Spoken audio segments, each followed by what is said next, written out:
Profit అనేది పక్కన పెడితే 4 పాయింట్స్ మేము కూడా ఇక్కడ ఇట్లా డెవలప్మెంట్స్ ఉంటాయి. మేము కూడా మాకు ఫస్ట్ మేము కూడా మేము ధైర్యం చేయాలి కదా.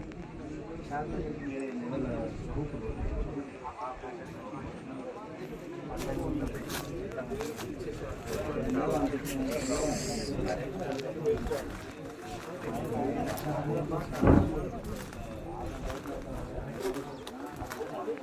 శంషాబాద్ మెట్రో అనౌన్స్ అయింది. కేటీఆర్ గారు ఉన్నప్పుడు ఏంటంటే షాద్నగర్ కూడా అనౌన్స్ చేసి ఎక్స్వైజెడ్ రేపన్న రోజు రాకపోతే